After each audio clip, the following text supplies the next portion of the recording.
AJ Live. I'm your host, Chef AJ, and this is where I introduce you to amazing people like you who are doing great things in the world that I think you should know about. My guest today is Michele V. She'll be creating a delicious dish, a pineapple chickpea Hawaiian haystack that she says is great for everyone, even people that aren't vegan, people that are gluten-free.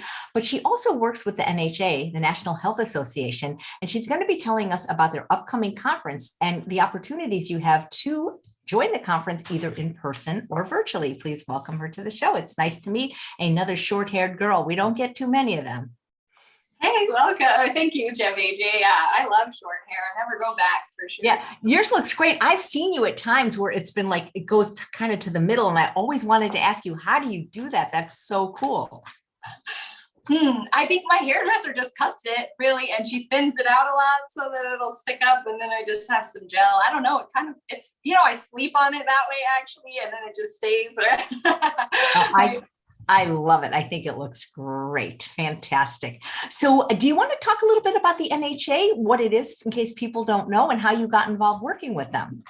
Sure, absolutely. So the NHA is the National Health Association. It used to be called the Natural Hygiene Society, and it's been around since the 1940s. It's the oldest organization in the world advocating a plant-based diet, which is a cool fact.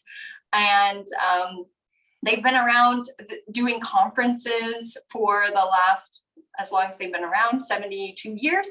So that's what it's all about. They're all about education, helping people transition to a plant-based diet and learn the science behind it. And then, of course, they do these conferences to bring people together. So back before we had cool stuff like Chef AJ show and the live, things on Zoom, we had to meet in person, and there weren't that many vegan or plant-based people out there. So they started doing the conference a long time ago. So I got started, or I was just telling Chef AJ actually, before we came on, that I met Wanda, who is the executive director of the National Health Association, at the last live conference before the pandemic. And we just kind of hit it off. I said, I can write some emails. Do you want some help? And then whenever the pandemic hit, they said, oh my goodness, we can't do this in person this year. We don't know if we can do it in person or not. And so we want to do a virtual option as well. Would you be able to help us with that? And I said, sure. And of course, it's always more than you think it is, but we dove in, we got it ready, and we end up doing a hybrid virtual and in-person conference last year. And then we just brought it back this year. That's great. So when is the conference?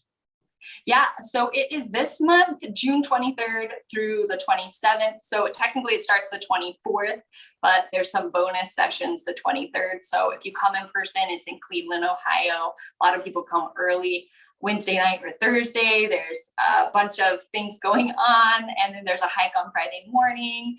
They have exercise classes. A ton of people that you know will be there speaking, like Dr. Furman, Dr. Goldhammer. We have a couple. I can't run through the whole list. The whole list is on our website for sure. We just have some amazing speakers, cooking demos like this, and a bunch of other stuff going on. And of course, the people, being able to meet the people. Well, I have the links to join the conference in person or virtually in the show notes, and I'll also start adding them to the chat. So that's fantastic. So how long have you been vegan? And tell us your story, because I don't know much about that. Yeah, thanks. I think, as far as vegan, I started calling myself vegan probably about a year ago. I've been plant-based for about 10 years. At the time, so my history is that I had some crazy digestive issues starting in high school. In college, I had so many food sensitivities that at one point I was down to eating only 5 things. So the food sensitivities just kept piling up. Nobody knew what was going on. And as you know, you go to the doctor and they're like, there's nothing you can do about it. So I eventually ran into Dr. Furman's book, Eat to Live, and I said, let's try plant-based eating and see if that'll work. And then it did an amazing job. I had used some alternative therapies to get some of my food sensitivities reversed. And then I found that the plant-based diet was a more sustainable way to heal my gut. That was back before we had the gut doctor, man. I didn't know. I had to figure that out. So I'm so excited about him. But yeah, so that's what I did. I ended up doing some other things for my gut as well, but I completely reversed all of my food sensitivities. And here I am. I'm curious, the 5 foods, when you could only eat 5 foods, what were they? You know what? I can only remember 4 of them. I think the other one was white fish. That's right. It was white at the time. Obviously, I wasn't vegan. White fish, white rice, beans, potatoes. Maybe that, yeah. And I can't remember the other one. But yeah, not very many. That's interesting. The beans were one of the food when you were dealing with a dysregulated gut, that you were able to eat beans. I know, you know what it ended up being, actually, it was all stress related. And yeah, it was, I think, honestly, I think a lot of it was more mental than physical, even though it was showing itself in physical ways. But I can't know everything. But yeah, it was a little wild. Nice. And how long ago was that? That was 2010, 2010. So it's been a while. Had you heard about a vegan or a plant-based diet before then? No, I was so clueless. Actually, I grew up in Wyoming, so my dad is a big hunter. It's the cow, cow industry there. So he's like, we used to eat meat and potatoes, like literally meat every single day, all the time. And I didn't know. One of my friends I was just talking to my friend's dad at a dinner one time, and he mentioned it offhand, and I was like, what's that book? You know how you lean in? That sounds like something I've been looking for. So yeah, that was my first introduction. I was so excited too, because I didn't even like meat. I realized reading the book that I was feeling so free that I didn't have to eat it. I thought I had to eat it to be healthy, and that's the only reason why. I know you have a kid. Did you raise your kid vegan or plant-based? Yes, I have 3 children. So my husband is not vegan, but whenever I decided to go plant-based, I said, here's what we're going to do. If you want to eat meat, great. I'm not going to cook it. So good luck with that. And he doesn't like to cook. So he kind of eats it every once in a while at work and things. But it's getting to the point now where he ate Chick-fil-A and he was like, oh, it doesn't taste good anymore, so that's good. But yeah, I've raised them all vegan, plant-based. Every once in a while at some family thing, they'll eat something just because, family dynamics, you have to make some compromises sometimes, but generally, yep, they're vegan. How old are they? I have a 10-year-old, 7, and 5. Wow, that's amazing. I mean, have they been this way since birth? My daughter was 2 whenever I found plant-based eating. So she was eating whatever we were eating at the time before that. But then, yeah, all of them have been. It sounds like your husband's kind of an accidental vegan. He is. Yeah, he's actually really nice. He's really supportive, and he just eats whatever I make. And then every once in a while he'll go get something. And, so sometimes there's chips. As far as like the whole food plant-based, sometimes that's a little tricky, but overall he's pretty supportive. Now, what's a little bit different about the NHA, even when they were the Natural Hygiene Association, is they're one of the few organizations that's not just plant exclusive, but they're SOS free. And that's a new concept to a lot of people. Yeah, absolutely. I think because we're so ingrained in the processed food, it is tricky to think. Yeah, I remember telling people plant-based now kind of is trendy. So I definitely hear people say, I could go plant-based, but I could never go vegan, or I could never go, so strict like that. Yeah. But yeah, I'm guessing your kids don't have to be that strict, do they? Yeah, we are. I try to do SOS free. I personally like fermented foods just from my gut health background. I found those helpful. So we do use fermented foods. We'll use some, miso and some Bragg's amino acids and stuff. But for the most part, we tried it. Yeah, I mean, my kids are little. We do have a couple of convenience foods like Cheerios every once in a while and some tortillas or something. And then sometimes my husband will buy some things that I don't necessarily love, but we keep it in moderation, and they're really healthy. That's fantastic. I'm glad. Nice. Do you use some of the convenience items to cook your food, like the Instant Pot or the air fryer? Oh yeah, absolutely. I usually have my air fryer right here. And then I have, actually before the Instant Pot came out, that, it was just called a pressure cooker. So I got a pressure cooker, an electric pressure cooker, before the Instant Pot was cool, but it works the exact same way. And then I served a mission in Japan. I lived in Japan for a year and a half.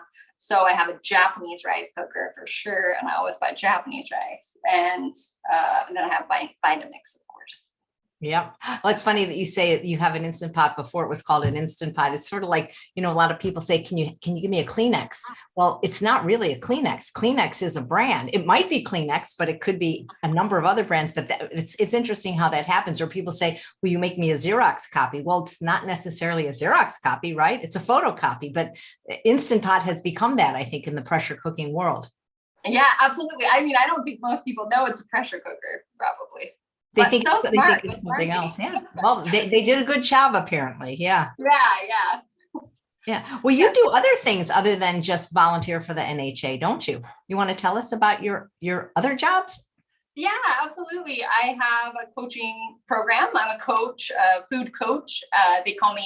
One of my clients called me a food coach who doesn't talk about food. Because whenever I went plant-based, I found, actually, I just recently connected the dots that all of that restriction kind of created this unhealthy relationship with food, as you can imagine. And so I found myself really micromanaging and obsessing about food. And when I tried to go plant-based, it was really hard. I didn't want to give up I didn't want to give up sugar. Dairy was really hard to give up. It took me years to get off dairy. It took me years to get off sugar. And I found, for me, I really tried. Actually, I used to yell at the books because for me, and in the plant-based space, we talk about the food, and the food is so important, and that we should stay away from addictive foods, but I couldn't figure out how to get away from them. I literally could not eat them. And I was at the point where I was binge eating and just really had an obsessive relationship with food.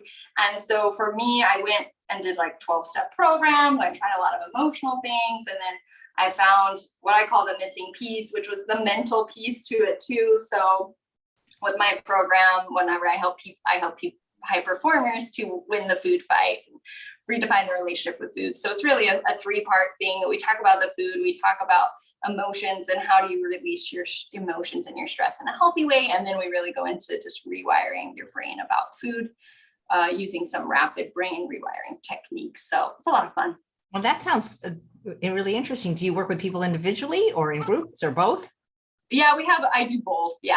So we have kind of an individual basis, and actually we rewire the brain pretty quickly. So honestly, within like 4 to 8 weeks, people are pretty solid on their relationship with food. And then we kind of transition into a group program, or some people decide to just dive into the group program. Nice. Rachel says, I need to copy your hair. So I know, I'm guessing your hair is straight though, is it? It is straight. Yeah, mine's really, really curly. So we'll see. I'll see if I can get her secrets. Yeah. Actually, it took me a long time. If you look at my Facebook, I kept changing everything and to try to figure out what I wanted. But thank you. That's so sweet. Yeah, no, it's a really flattering haircut. Really nice. So you're going to make something that you said everybody likes, even if they're not vegan. Right. Yeah. So, one of the biggest challenges of going vegan is finding something whenever you have friends over. What are they going to eat? Maybe your friends aren't vegan. Maybe your family's not vegan. So this is just a super simple recipe that I use whenever I have guests over, because it's kind of a mix and match kind of deal. And so they can choose what they want. And then they're happy and I'm happy, and they end up eating more vegetables than they usually do. So it's a win-win-win all around. Nice. Yeah. So this recipe is, we lived in Utah whenever I was younger, and Utah has some funny things about it. It's like I don't know, they have some funny traditions. And so one of the dishes that they make there is called Hawaiian Haystacks. And traditionally it is I don't even know where it comes from. It definitely does not come from Hawaii, but whatever, right? So it's a chicken with gravy, and then they put it on top of rice, which is like the haystack, and then they'll put some vegetables on it. And I just took it and I turned it into chickpeas and put a ton of vegetables on it, basically. So, so it's super simple. I just take, and again, you can use regular, you can cook your own beans, but thinking that you have a family or you're busy or something, all I do is take 2 cans of chickpeas, and I open them up and dump them in this pot. Uh-oh, Michelle, your video just went away, Michelle. Oh my goodness. Yeah, you need, yeah. Okay. There you go. I'm doing it on my phone and someone, some spam was calling us. So. Yeah. No, next time put it on airplane mode. Yeah. Good plan. I didn't think about that. So yeah, you'll just put the chickpeas in there, and then I use these pineapple. Oh, yeah. So I'm just dumping the chickpea juice in there. I know some people say to drain it, so maybe if you still have gut issues, you might not necessarily want to use the chickpea juice, but then you can just put some vegetable broth instead. But I just put the chickpea juice in there and just use it as a broth. And then I'll take just some pineapple tidbits and open those up a little bit. And then I just drain the pineapple juice into the pot. So hold on. If you make a little hole on the other side, then the juice comes out a lot easier. So this is, I think one of the challenges too, whenever you cook SOS free, is people, especially when family comes over, they're used to having really salty, sugary things. And so then whenever you cook stuff, they're like, oh, thanks so much, side smile. So the juice is nice because it makes it obviously sweeter, and it's just a little bit of juice really from the can, and then but it makes it sweeter so they enjoy it. So I'm just going to save the actual pineapple, and what I do is we're going to cut up some toppings here in a second. And one trick that I don't remember where I learned is to get them, if you have different toppings, you can just use a muffin pan and then put the different toppings in the muffin pan. That's a great idea. Yeah. So I usually have two of them, and then you can kind of swap them out too. But I've used the muffin pan idea like when crafting, but I didn't think about it for toppings. That's brilliant. Yeah, crafting. That's a great idea to use it for crafting. Yeah, so I'm just going to dump the pineapple in a couple of those slots. And then I'll just put a little, I don't measure anything either. So when I was making this recipe too, I was like, it's about 1 to 2 teaspoons of Bragg's amino acids. It's just a little bit to give it just a little bit of flavor and saltiness. And then the last thing I do is I'll cut up some cilantro. I really love cilantro, so I usually cut up a whole bunch and stick it in here. But I know, depending on who you are, you don't love cilantro. My mom actually has that gene where it tastes like soap. Yeah, have you ever heard of that? I have heard it, and I have John Robbins on the show Friday, and he is not a fan of cilantro. I always wonder, how do the people know what soap tastes like? Where have they tasted soap? Maybe. Yeah, that's a good point. Maybe, whenever it just gets into your mouth while you're washing or something. But I mean, I know when I was little, my mom used to threaten to wash our mouth out with soap if we said a bad word, but I don't think she ever actually did. That was the thing. I don't know if you've ever had like a soapy dish that didn't get rinsed out or something. My dad and my stepmom do not like cilantro either, and so I think it was when I started eating plant-based that I finally started eating cilantro. So, we told people about the conference and we posted the links, but I don't think we told them when and where it is. I mean, the virtual one is obviously in their own home. Right. Yeah. So it's in Cleveland, Ohio, June 23rd through the 26th. It's just the night of the 23rd. And then I believe it starts at 5 on the 24th, and then all day Saturday, all day Sunday. And yeah, in Cleveland, Ohio is where the in-person one is. The virtual one, yeah, obviously you can join from anywhere. We got some people, we had 19 different countries joining us last year. I know this year, definitely someone from Africa, Australia, and European area. So the cool thing about the virtual conference too is that there's they use the Hopin platform. So there's a networking area, the chat's going on the whole time. So whenever we did it last year, I was actually at the virtual conference at the regular conference. So I was doing both of them.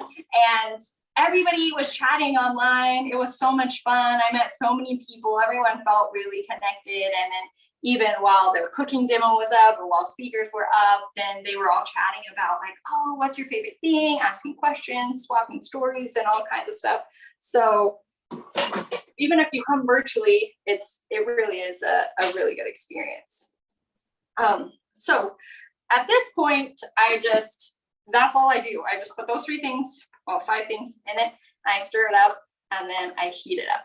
If I do it for my kids, I also like cut up spinach and put it in there, because I do have one really picky child. I don't know how he gets away with not eating vegetables at our house, but he's like, I don't know how he does it. So sometimes I'll put him in there just so they'll eat it. And we warm this up, and then if you want to, you can use some starch, or I found psyllium husks. Have you ever used psyllium husks to like? Yeah, I have. Then I used it before I heard about chia seeds for thickening, but now seeds, that's what I use. Okay, yeah, thickening as well. So I actually already put some. So we're just gonna set this over here for ease of the conversation. So then, other than that, I just chop up a bunch of different toppings. So it can be anything: green peppers, red peppers, cucumbers. I just like to give them a variety. And then I'll just pop them in these cups, and I'll show you guys how it goes. I was watching one of your videos earlier, and she had this fancy slicer thing. Oh yeah, those are kind of fun. They are fun. Although I was worried for her. I'm like, is she gonna chop her finger off? I can't tell you how many guests have chopped their finger off. I mean, Nick Devoren, who's going to be on the show on Friday at 2, missed last month because he literally chopped the tip of his finger off. Right? I mean, it's a real thing, especially those slicers. I don't know how many times. I'm so grateful for fingernails. I don't know how many times I've almost chopped my thumb. You have pretty good, nice skills, Michelle. Oh, thank you.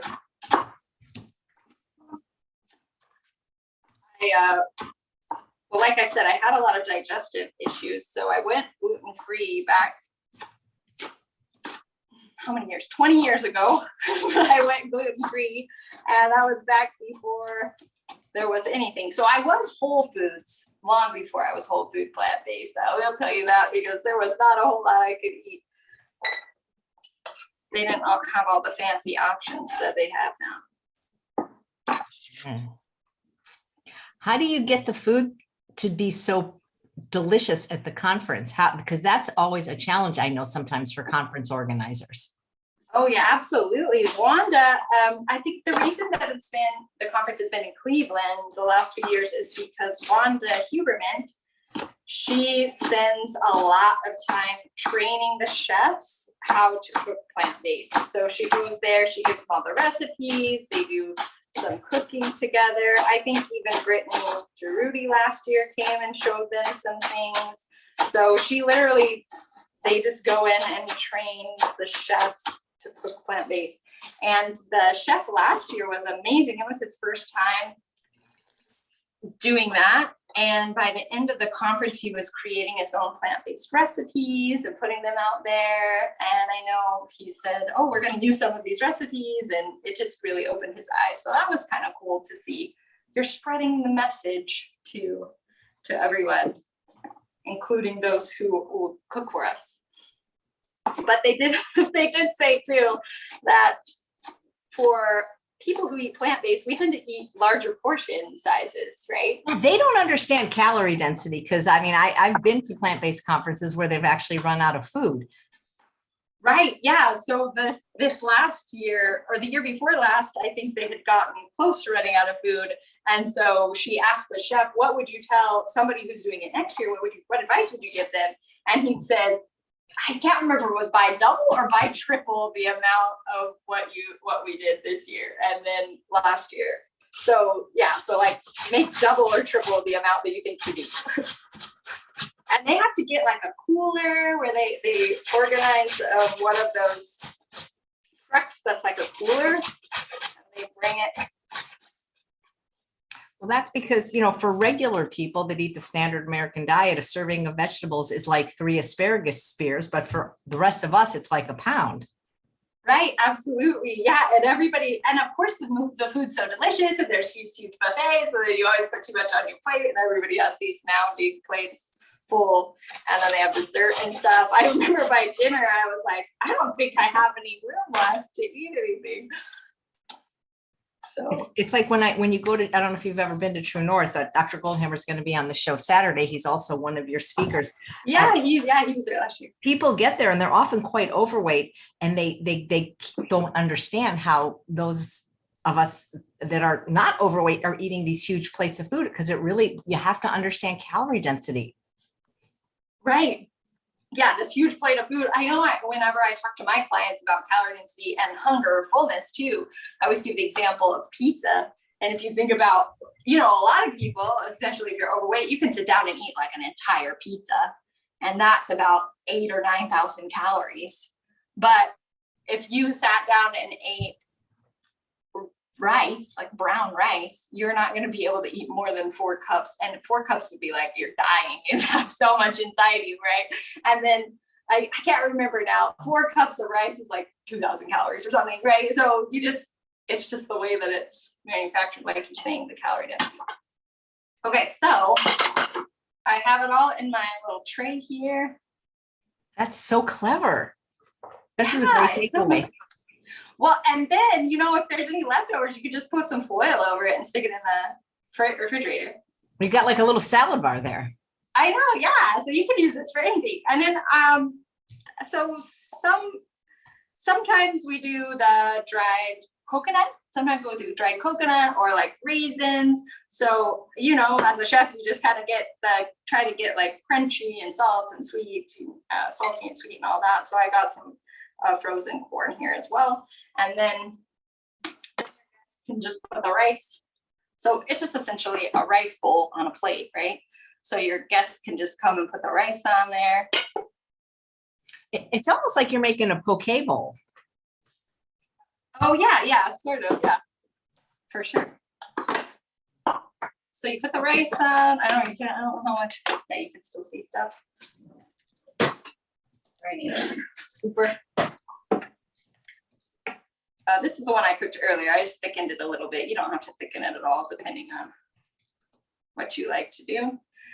And then when my guests come too, I'll just leave plain chickpeas out in case anybody's extra picky. Then they can just have plain chickpeas, right? Just make these easier for them. Okay, I find that my kids eat a lot more vegetables this way too. Whenever they can choose, they just feel like they have more choice of the matter, then they'll end up putting more vegetables on it than maybe they would. But yeah, then you can just put whatever. Obviously, I'm overfilling probably, but then you can put whatever toppings you want, and voila. Wow, that looks beautiful. You didn't rinse the chickpeas, correct? No, I didn't. I dumped the juice in there.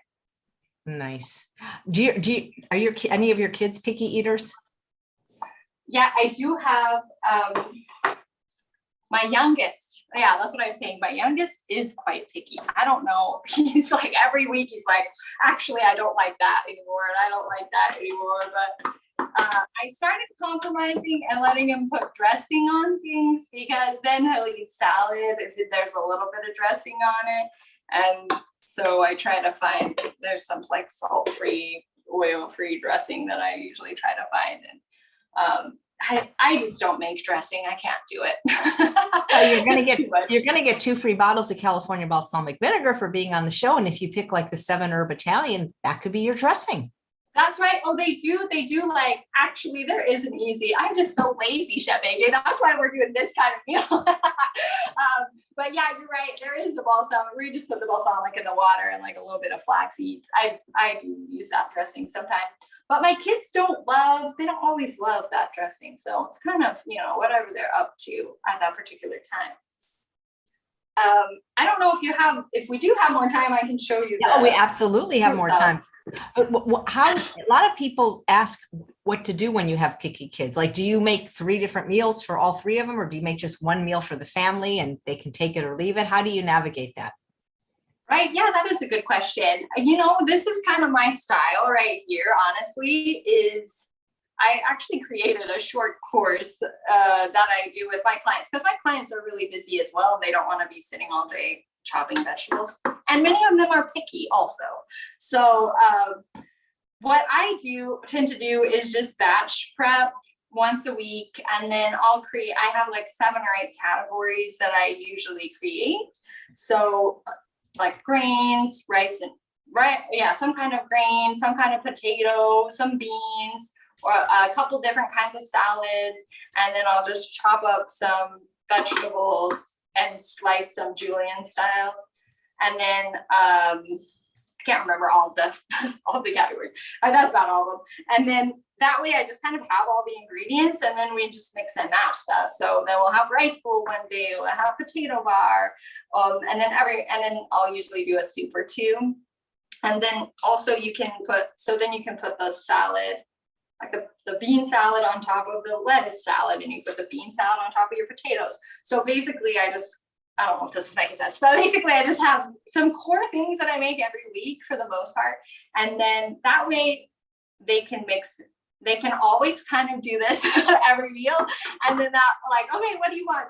Then I can ask them, okay, you want this or this? Because I know I already have them in the fridge. I already made 10 meals.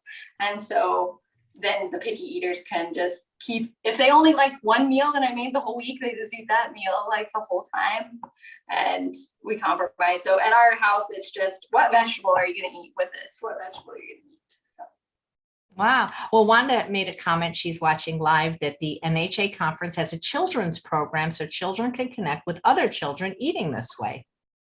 Yes, absolutely. I think the children's program is so cool. Whenever I heard about it, I thought there's no other conference you can take your whole family to that I know of that's like a healthy eating conference. Yeah. Probably the only other one would be Vegetarian Summerfest, but that hasn't happened in quite a while. Yeah. So that's super fun. My daughter's gonna go this year, and there's like a couple other girls her age that are signed up. So she's so excited. She keeps telling me about it every day and asking when the conference is. That's fantastic. Oh yeah, I remember the year I went, I was making some balloons for them. Used to be a balloon twister. Oh, right. I can see you doing that. That's fun. Yeah, and then I made a fruit hat that Dr. Frank Sabatino wore. Total was really fun. That does seem so fun. My kids, I do face painting for my kids, because you can get a little face painting kit online. And whenever you go to the zoo or whatever, it's $12 per face paint. That's a lot. Wow. I know, it's so expensive, but you buy a little kit, and then I do it for their birthdays and stuff like that. So what I'm creating now this is also my go-to thing that I make for people, again, who aren't necessarily vegan. And the funny thing about people who eat a standard American diet, their bodies are craving fruit and vegetables, and they just don't realize it. So this is just a simple fruit salad. I mean, it's almost all of it's just fruit essentially. But whenever I bring it to parties or family gatherings or something, people eat it and they're like, oh my goodness, Michelle, what did you put in the salad? They're like, well, it's called fruit. So yeah, people your body wants some fruit. You should feed it some fruit sometime. Sorry, I didn't clean off my cutting board here. We got a little extra carrot in there. So yeah, for this, I usually just do bananas. I have some frozen mixed berries. I just dump those in. I have a couple apples and some kiwi that I chop up and put in there. But whatever whatever fruit you like to put in there, well, it's a different thing. What's your favorite fruit, Chef AJ? My favorite fruit? Yeah. Oh my gosh, it's always been strawberries, except that right now, because cherries are in season, cherries bump the strawberries just temporarily. Whatever's in season, maybe that's the right answer, right? Yeah, it's true, because fruit tastes best when it's in season, but there is something about cherries. Oh man, when they're good, they're good. That's right. I know, whenever I lived in Japan, the fruit there is so good. Because they care. they care about a lot of things. They care a lot more than we do. And we take pride in things. But the way that they farm is just amazing. And they spend years cultivating and figuring out how to make it taste super sweet and delicious and all that. So it's like heaven when you eat fruit there. And I remember coming back to the United States and eating an apple and thinking, ugh, this tastes like water. Like, no wonder we don't like vegetables and fruits in America, because they don't have as much flavor. What were you doing in Japan? I served a religious mission there. Well, that sounds interesting. I went to Japan. I thought it was very crowded in Tokyo. Yeah, yes. I lived in Tokyo for about 5 months. And then I moved out in the country west of Tokyo, which was not country. Like, they still had the train that came every 5-10 minutes or something. But yeah, it's very, very populated. Did you go to there's a really famous intersection there in Shinjuku, where everybody at the intersections, they just stop all the lights at the same time, and all the crowds of people on all the different sides of the road cross the street at the same time. I don't remember that. I went to some famous temple, though, I remember. Oh, okay. Yeah. It was a long time ago, maybe almost 40 years ago, actually. I was doing a television show there. Oh, that's cool. I remember the flight over, it was like 13 hours, I think, and it never got dark. So it was like, it was up the whole time flying there. I remember whenever I went, it was Halloween. So when you go that direction, you miss a day, you lose a day, like literally you lose a day, because you cross the date line. And so I didn't have a Halloween that year. Yes, I skipped over it. That's funny. Yeah, those are rough flights. They are, yeah. It's exactly 12 hours. I mean, 12 or 13 hours, depending on where you are in the US, different. Do you know, is there a deadline for which people have to register for the conference by either the in-person or the virtual? I believe you can sign up for the virtual up to the last minute. I think we even have it open so you can sign up even a day after it starts, like if you come late. For the in-person, there is a deadline just for the room block. So the special rate, if you want to stay at the hotel at a very reasonable price, I think it's $139 a night, and it's a suite with a couch and I think there's a sink. Wanda, maybe if Wanda's still watching, she can give us a little extra help. But that date, I believe that's the 10th. Michelle, your camera went away again. Goodness. Tell people to stop calling you. Yeah. It actually, there you go. Yeah. Sorry about that. It's okay. So it's 10.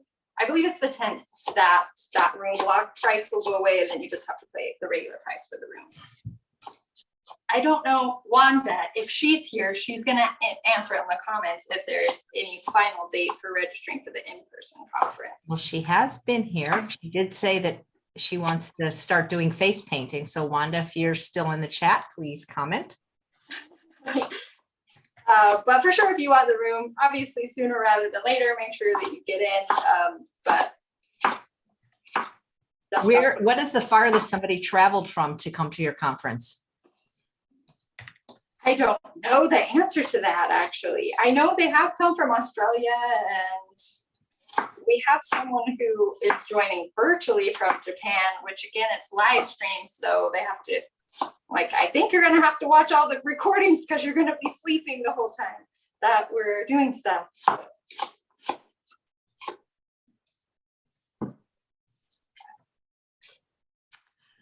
Wanda says the hotel room deadline is today. However, if you still need a room, call Wanda. And if there are still rooms left in the hotel, they will continue to honor the $139 rate. Great. All right. Here's a question from Nicole. If we sign up for the virtual, can we access the information later? Yes. Yes. So I forgot my cinnamon. One moment.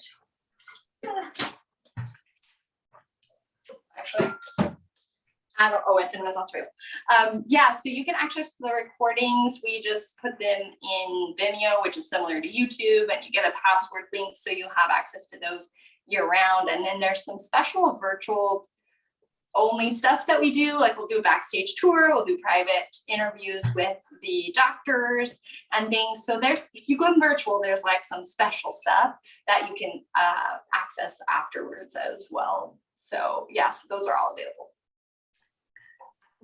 So my cinnamon's over there, but normally I just sprinkle some cinnamon on, and then I put just like a teeny bit of almond milk just to make it feel like it has some sort of sauce on it. And then I'll just put a little sprinkle of flaxseed as well. How do you keep the bananas from browning? That's always my problem when I use bananas in a fruit salad. I know, you kind of just have to make it fresh, right? Or I think if you do lemon, it helps a little bit, but you're right. Sometimes it does brown and then it doesn't look quite as pretty. But they still eat it and they like it. So I don't know, it must not deter anyone. Yeah. Nice. Do you tend to eat simple meals and eat the same thing mostly day in, day out? Actually, yeah, I do. I think for breakfast, I usually have I have fruit salad for breakfast like every morning with maybe some oats on it, just plain dry oats with a little bit of milk. And then I'll have a smoothie every once in a while. In the winter, I do have cooked oatmeal just because I get cold. But yeah, that's kind of what I do for the most part. So here's the salad. Okay.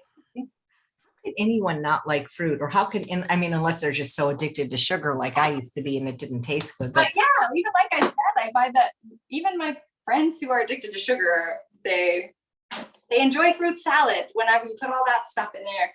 And I think one of the misconceptions for a lot of people who aren't familiar with nutrition is that fruit's bad, it's a carb, you shouldn't have too much. And I think that's more of, I don't know why we're fruit phobic these days, but I think that seems to be a concern for people.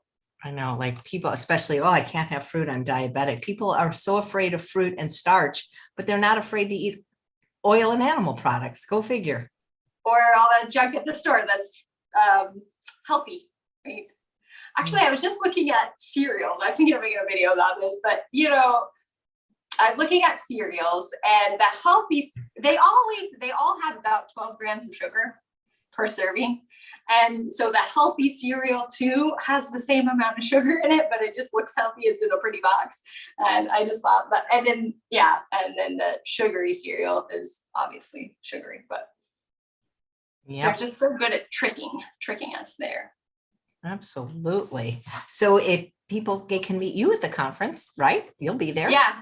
Yes, I will be there in the back at a table watching the virtual conference at the same time. And I'll be there. Wanda will be there. A lot of new friends will be there. One of the biggest things we hear from the conference is that it feels so much like home, that everybody in the plant-based space, and especially the NHA, I just felt like they were some of the nicest people that I've ever met, right?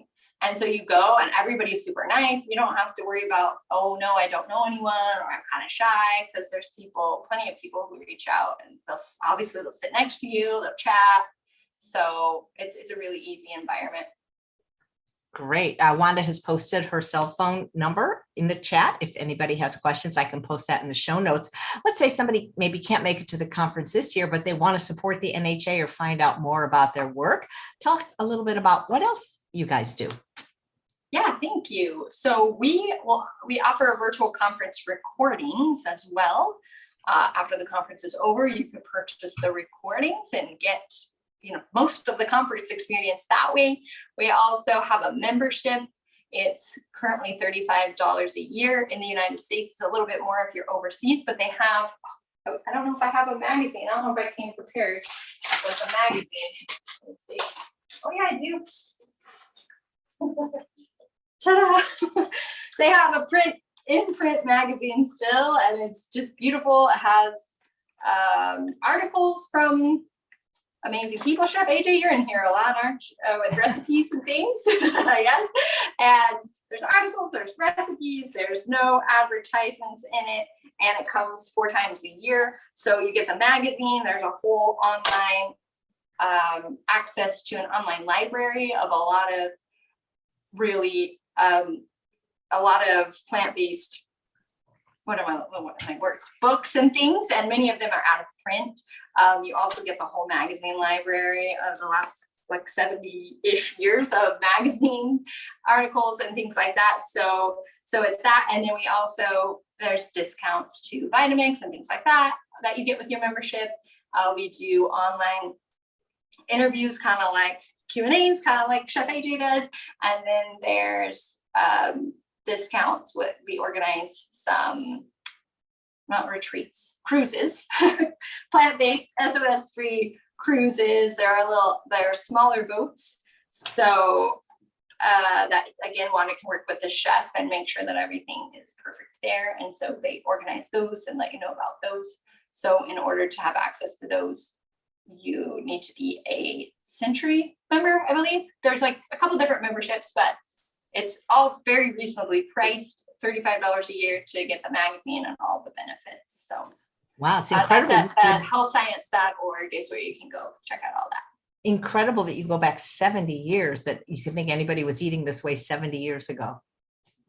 Right? Isn't that amazing? I know Wanda and the Hubermans, Mark Huberman, who's the president of the organization, he grew up in the organization, going to conferences every year, and grew up raw, vegan, and his mom lived till she was 90, and she was always talking about, or she was more than 90.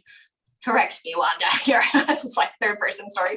But anyways, she was just talking about kind of like what I was saying before gluten-free was cool. There wasn't really anything around. Mark's always talking about how they had, we used to eat a pepper. Like that was our snack, was a pepper. We didn't have all this cool stuff that we have now. So it was cool that they knew that information. And you even mentioned diabetes, but like obviously, honestly, any of the struggles, the health struggles that we've had hundreds, at least 100 years of scientific research to back up the plant-based diet and how it helps all of those problems. Yeah. Well, Wanda says that the NHA was founded in 1948. Next year will be 75 years. That's incredible. And that Mark's mother lived a great life until she was 97. Amy says she'd love to take an SOS-free cruise, so make sure you join and they'll send you the emails about that. She also says your fruit salad looks delicious.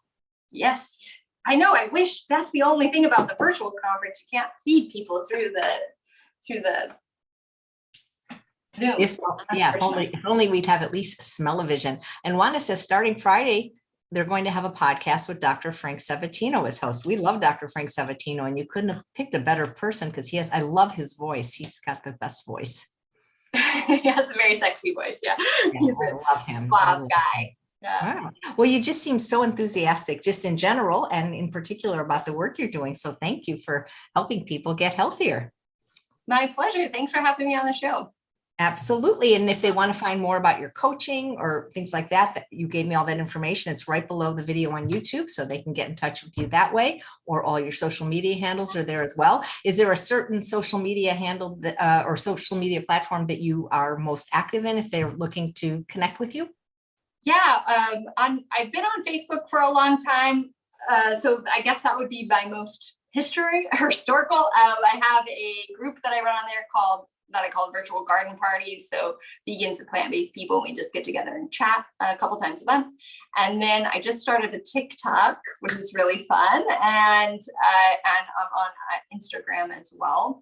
And I host at least once a week a 1-hour training on the 4-step formula that I used to stop binge eating and to kick the cravings. So if anybody's interested in that, you can comment below and I'll for sure get you the link to join. We've got one coming up tonight, one on Friday. So if anybody's struggling with that, totally get it. If you can get it to me, I can put that link in the show notes if you like. I can add that. Yeah, that'd be wonderful. That would be wonderful. And then they can click and I can move it to the top. Well, thank you so much. I look forward to hearing more from you in future shows. Yeah, Thank you so much.